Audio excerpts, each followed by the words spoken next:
Ai de mim, ai de mim, provocações. Esse nome provocações devia ser dito por uma Medeia, uma coisa grega. Tinha que vir lá da Grécia para alguém falar provocações. Outra vez provocações, 13 anos completos no ar, caminhando no incerto e idolatrando a dúvida. Agora, o ano 14. Este programa pode não ser uma janela aberta para o mundo, mas é certamente um periscópio sobre o oceano do social. Provocações. Hoje aqui nós temos, aos 30 anos de idade, uma ex-atleta do Brasil. Porque abandonou uma carreira cheia de medalhas, o que não surpreendeu ninguém, já que em 2005, quando ainda estava na flor de seus 22 anos, já se dizia a avó da ginástica brasileira. E tinha uma certa razão, pois já estavam na seleção nacional meninas com metade da idade dela. Nossa atleta, ginasta internacional, está aqui para falar de si própria. Parece até que ela gosta disso. Mas para falar também do Brasil, do mundo, das pessoas e das coisas que conheceu. Ela é Daiane dos Santos. Daiane, diga para nós o seguinte: por que a ginástica na sua vida? Bom, na verdade, a ginástica na minha vida ela aconteceu por uma ironia do destino. Acho que eu fui descoberta, né? Não entrei na ginástica, então acho que a ginástica que me descobriu, na verdade. Né? Não foi bem eu que descobri a ginástica. Daiane dos Santos, você ainda se considera a maior ginasta que esse país já teve? Bom, na verdade, eu nunca me considerei a maior ginasta, assim. Eu sempre acho que eu fiz parte de um segmento de ginastas que atingiram sucesso no esporte, assim. Filha de cozinheira com um monitor da antiga FEBEM de Porto Alegre. Para quantos lugares no mundo você viajou? Nossa, não sei, mas eu acho que eu viajei quase o mundo inteiro. De continente, que faltou foi o continente africano. Foi o único continente que a gente não chegou a visitar. Quantos torneios você disputou? Não sei também, foram muitos. Mas de pré-olímpico, de mundial pré-olímpico, eu disputei 5. Quantos você venceu? Mundial pré-olímpico eu venci 1, em 2003. Você ficou rica? Não, eu acho que eu atingi uma condição de vida boa, uma qualidade boa de vida. Você resolveu ao menos a vida dos pais? Eu acho que eu ajudei, assim, meus pais já tinham uma vida que eles trabalharam muito e foram almejando devagarinho, né, os objetivos, ter a casa própria, ter o carro, tudo, mas eu acho que eu ajudei em alguns fatores, reformar a casa depois, mas eu acho que eu vim ajudar, assim.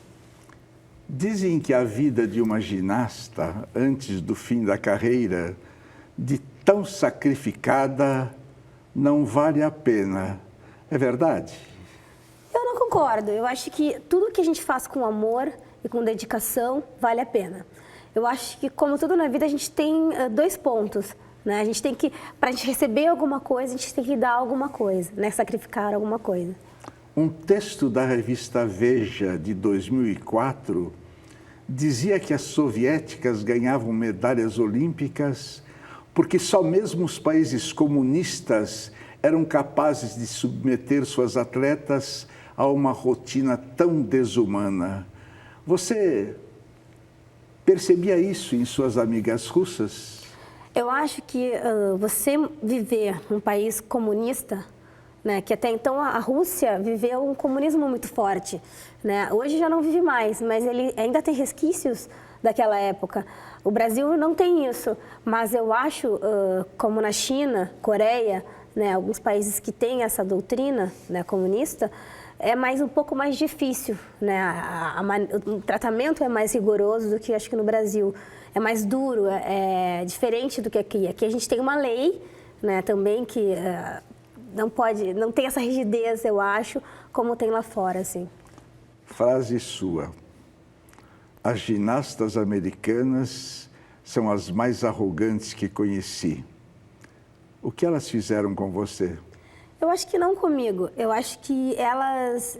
Hoje já não tanto. Eu acho que isso também é muito pelo que o Brasil... o patamar que o Brasil chegou na ginástica fez que isso se revertesse um pouco. Eu acho que quando a gente adquire esse respeito das pessoas, as coisas mudam, né? A visão das pessoas e o tratamento muda um pouco, sim.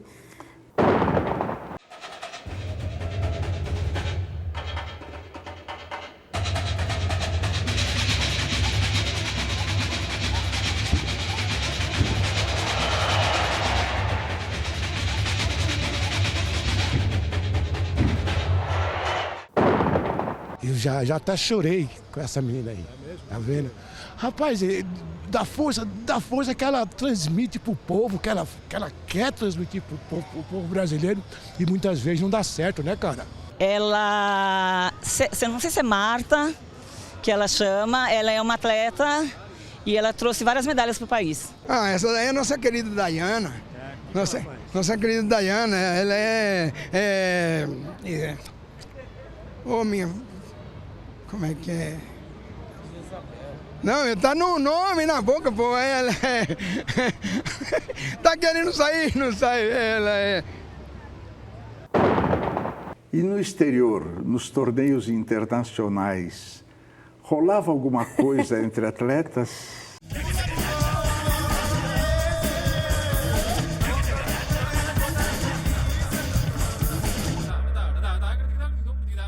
Quais as maiores restrições a que a vida de ginasta te submeteu? Eu acho que quando a gente é um atleta, acho que não a ginástica, mas o atleta de alto rendimento, ele tem vários pontos que ele acaba tendo restrições, né? Na ginástica, a gente tem a restrição de comer, né? A gente tem um limite de peso muito pequeno e a gente tem um peso muito rígido. Então, a gente tem esse controle muito rígido quanto à balança. Mas a gente tem restrição um pouco de ver a família, porque a grande maioria dos atletas sai de casa muito novo, né? Eu acho que a parte da infância, quando se começa muito jovem, acaba ficando esquecido, então também um pouco. Quantas horas por dia de treinamento? 8 horas por dia. Podia comer à vontade? Não. A gente sempre teve um controle muito rígido de peso. Para ter uma noção, para eu dar um exemplo, eu sinto sempre a época da Olimpíada. O período olímpico a gente pesa 4 vezes por dia. Uma antes do treino da manhã, uma depois do treino, uma antes do treino da tarde e uma depois do treino da tarde. Mas você podia namorar, não podia? Podia, né? No tempo de folga a gente tem essa liberação de poder namorar, de poder fazer outras coisas, mas o tempo acaba ficando um pouco pequeno, mas tudo dá para conciliar. Você deu uma escapada. Eu já namorava, né? Quando eu fui para a seleção permanente, na verdade, eu já namorava, como foi citado no texto, lindamente, até por sinal. Eu já namorava, então eu sempre acabei conciliando um pouco. E no exterior, nos torneios internacionais, rolava alguma coisa entre atletas? Já tive, digamos assim, um ficante lá fora do Brasil, mas às vezes acontece, não sempre, mas acontece, sim. Consta que você ficava sempre com um húngaro que não falava português. Vocês se entendiam em húngaro? Então, a gente tentava. Como vocês descobriram isso, gente? A gente dá um jeito, né? Vai um pouco na mímica, fala um pouquinho de inglês, ele falava um pouquinho também, eu falo pouquíssimo também. Na cama não precisa falar. Né? Não chegava aí na cama, mas beijo não precisa falar, né? Andando certa vez pelas ruas de São Paulo, você foi muito assediada por executivos e office boys. Você está lembrada disso? Um pouco. Você é vaidosa? Eu sou bem vaidosa, eu gosto de me arrumar, gosto de maquiagem, gosto de perfume, adoro creme, então acho que eu sou vaidosa, assim. Uma amiga sua disse, Daiane mal-humorada é pior que uma cavalinha. Você concorda? Eu concordo. Quando eu tô com mau humor, assim, é incontrolável e fome também é terrível. Você já foi alvo de preconceito racial? Eu acho que não existe um negro que não tenha sido, no Brasil, pelo menos. Só que a diferença é que eu acho que o preconceito no Brasil ele é um preconceito obscuro ainda, né? Ele vem agregado com algumas outras coisas. As pessoas às vezes têm uma ideia errônea de pensar que quando você muda a sua situação social, a sua situação financeira, esse preconceito vai passar. E não é bem assim. Eu acho que ele fica, mas ele está um pouco camuflado, mas ele está ali presente. Daiane dos Santos, a pérola negra, um estudo genético diz que você é 41% branca, 39% negra e 20% indígena. Quem fez esse estudo e para que foi feito? Bom, o estudo foi feito na Inglaterra, se eu não me engano, em Londres. Eu acho que eles queriam ver, eles pegaram alguns potenciais negros, pelo que eu vi, e estudaram a genética dessas pessoas. E aí, dali, eles diagnosticaram mais ou menos da onde veio a herança genética, né? Como no Brasil a gente sabe que essa miscigenação total, né? Todo mundo meio que vira lata, digamos assim. Então, acho que por isso saiu todos esses dados, assim. Mas eles queriam descobrir a herança genética de alguns atletas potenciais e alguns artistas, se eu não me engano, também negros. Você é mais branca do que negra? Eu acho que eu não tem como negar que eu sou negra. Tá na cor da minha pele, né? Mas eu acho que o que importa não é a cor da pele da gente, mas sim como a gente trata e como a gente se sente. Eu acho que isso sim é importante. Isso te cura os males da alma? Eu acho que a gente sempre tem cura para os males da nossa alma, né? Acho que a gente tem que tentar não ver, não enxergar, mas não ficar tão no foco do que não nos agrada, e sim focar no que está nos agradando e no que a gente almeja chegar. O Brasil tem uma composição de 51% de negros, entre, eles falam marrons, né, pardos, não é? Eu acredito que existe o gênero humano, realmente ela é negra, não tem essa coisa de 30 e poucos % negra. Ela é negra porque a predominância é de matriz africana, né? Não, ela é completamente negra e educada, na minha opinião é essa. Eu acho que cada um tem que cuidar da sua própria vida, porque ninguém tem rótulo para dizer sou branca, sou preta, sou parda, sou diaba 4. Cada um é do jeito que é e pronto. E ela é uma profissional, ela é uma ótima atleta, está representando o nosso país. Agora, para mim não interessa a porcentagem de cor, gente. Eu não trabalho com tinta.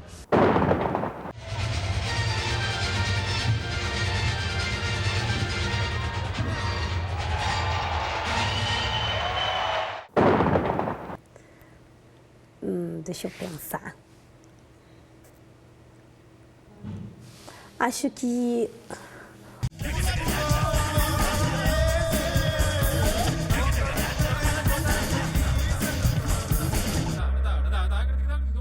Daiane, como está o seu país, hein? Mais ou menos. Eu acho que a gente está vivendo um momento agora muito importante, onde o povo brasileiro tem reivindicado o seu direito. Eu acho que isso vai fazer com que o Brasil melhore, desde que o próprio brasileiro não esqueça por que está reivindicando, por que está passando por essa situação agora. Isso vai fazer o Brasil melhorar ainda mais. E a ginástica em seu país, como é que está? Eu acho que hoje a ginástica vive um momento complicado. A gente teve uma troca de presidente e isso ainda tem situações que acabaram trazendo situações complicadas para a ginástica.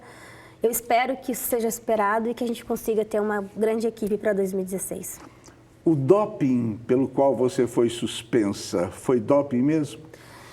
Foi, eu acho que um descuido, pelo que eu ouvi. Teve todo um julgamento, eu fui até Lausanne, onde tem a FIG, a sede da FIG, onde a gente conseguiu constatar que naquela época não seria um doping realmente, porque eu não estava competindo. Na verdade, para ser doping, a gente tem que estar em período competitivo ou em período de treinamento, e naquela época nenhum dos dois eu poderia fazer. Mas, por eu ser uma atleta de seleção, no meu caso foi uma substância que é um diurético, acabou entrando, sim, com uma suspensão por um descuido. Daiane, você mente? Eu acho que todo mundo mente, né? Ou omite, pelo menos. Não tem como não mentir. A gente tenta, mas a gente não é perfeito, então o ser humano todo mente. Você é religiosa?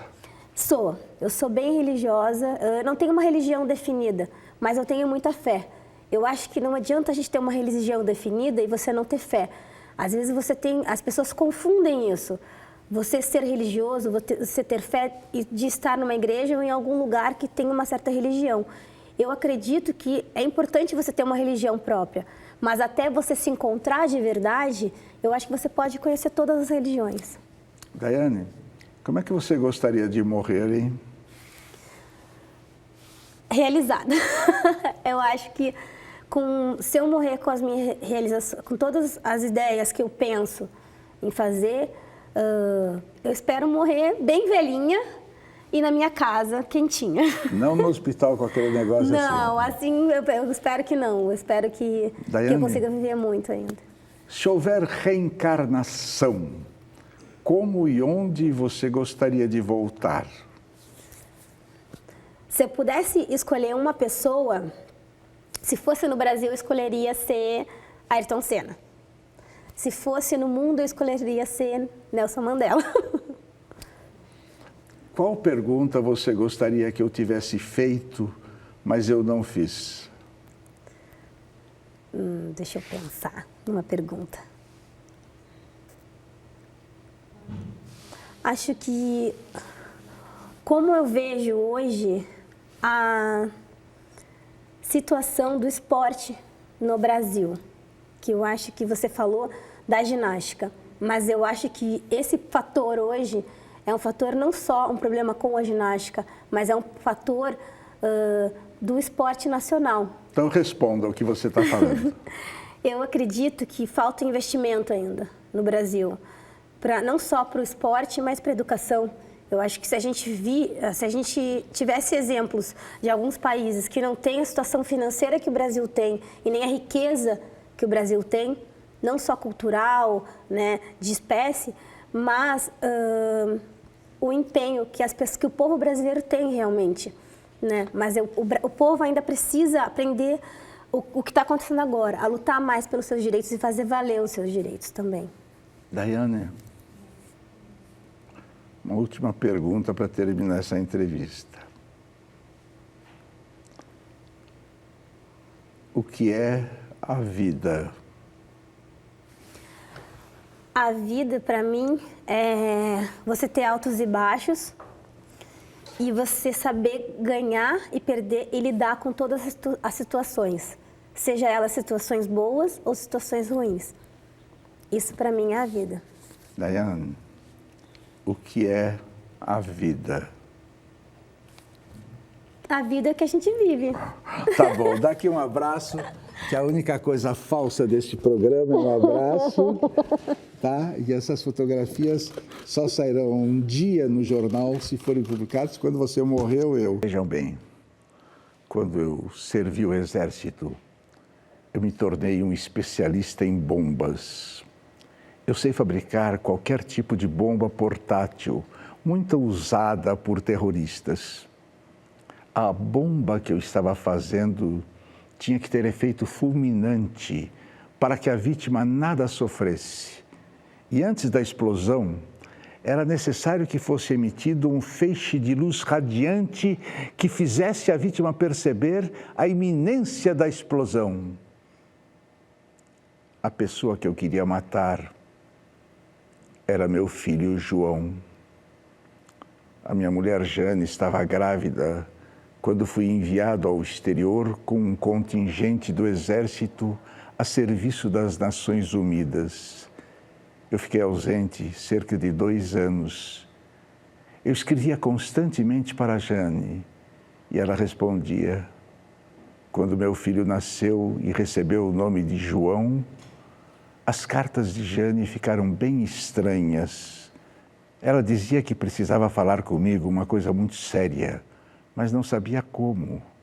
Eu respondia impaciente para ela dizer de qualquer maneira, mas ela persistia na falta de clareza, que cada vez piorava mais. Afinal, Jane deixou de responder minhas cartas. Quando voltei da missão da ONU, corri para casa assim que desembarquei no aeroporto. Jane abriu a porta para mim. Seu aspecto me surpreendeu. Estava envelhecida, pálida, parecia doente. Onde está o João? Perguntei. Jane começou a chorar convulsivamente, apontando a porta do quarto onde ele estava. Eu entrei no quarto, seguido de Jane. João estava deitado no berço, um menino lindo, que ao me ver deu um sorriso. Peguei-o no colo. Então tive uma surpresa que me deixou atônito. João só tinha uma perna e um braço. Eram os únicos membros que possuía. Jane estendeu-me um papel todo amassado, uma receita médica onde estava escrito: esta criança sofre de focomelia, uma anomalia congênita que impede a formação de braços e pernas. Jane cuidava do João com o maior cuidado e com grande carinho, mas ela definhava cada vez mais e morreu quando João tinha 6 anos. Eu dei baixa no exército para poder cuidar do meu filho. Quando eu perguntava se ele queria alguma coisa, ele dizia: eu quero ir para a guerra. A sua deficiência física se agravava com a idade. Ele tinha 15 anos, mas não podia andar. Ele estava impossibilitado de exercer as mínimas atividades físicas. Eu quero ir para a guerra, ele pediu mais uma vez. Então eu decidi que ele iria à guerra. Foi quando preparei a bomba, coloquei a bomba na sua mão. Essa bomba vai explodir. É a guerra, eu disse. É a guerra, ele repetiu feliz. Eu saí do quarto onde estava. Pouco cedo depois vi o clarão, feliz antes da bomba explodir, matando. Eu amava o meu filho. Da da da